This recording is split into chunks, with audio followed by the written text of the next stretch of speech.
In this video, we will demonstrate how to change an achromatic pneumatic actuator from fail close to fail open orientation. The tools used to make these configuration changes are an Allen key, a spanner,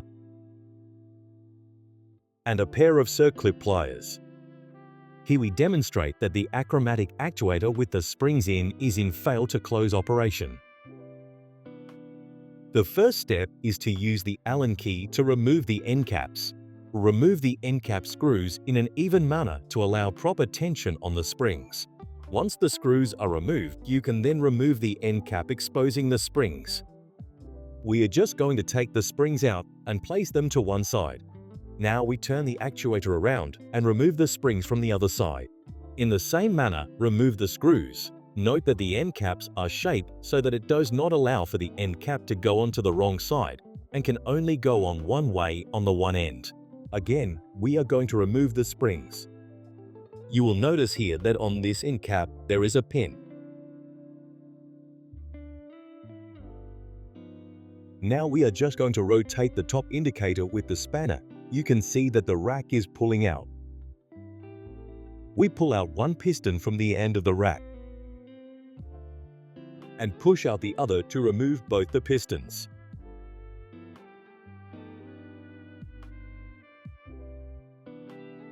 We now use the spanner to move the indicator to the open position, and then replace the pistons back in. Push them in gently just to get proper engagement and, more importantly, an equal location apart. And then adjust with the spanner.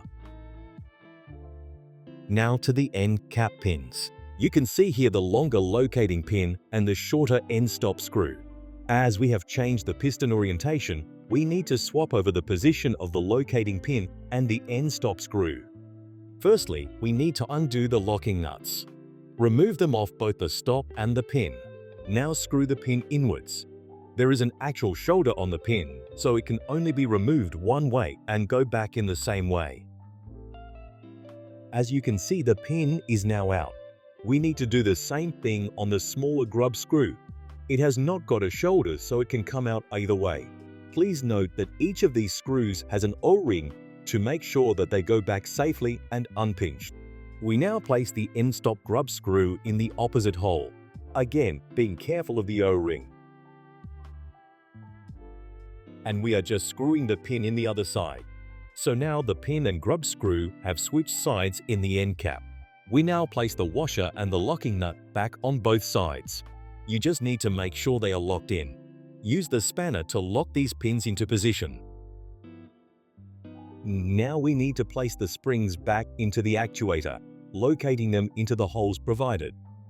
And again, we are going to run our finger along the O-ring to make sure that it is correctly seated to avoid any pinching. When placing the end cap, the pin will go into the opposite side. Evenly screw the end cap down to alleviate the chance of any twisting or pinching. Again, on the other side, we are placing in the springs. As you can see here, they locate in the machine seating. In these, we can have up to 7 springs.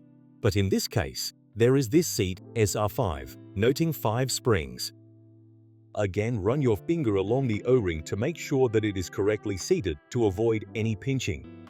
Gently position the springs into the top of the end cap retainer and again screw it down in an even manner.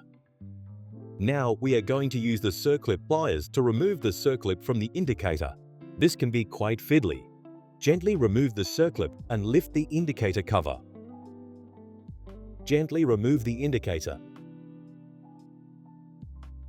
You will see there is locating holes and locating pins. So, it locates quite easily. We are turning it now, so it is showing the open position as the failed option. Now locate the circlip and push it down just until you hear it click into place. By adding air into the inlet, you can clearly show that it goes closed with air and then fails in the open position. If you have any queries about these products, feel free to contact the Acrodyne engineering team. Please be sure to like and subscribe to be notified of any future videos, and click the links in the description below for more information about the products featured.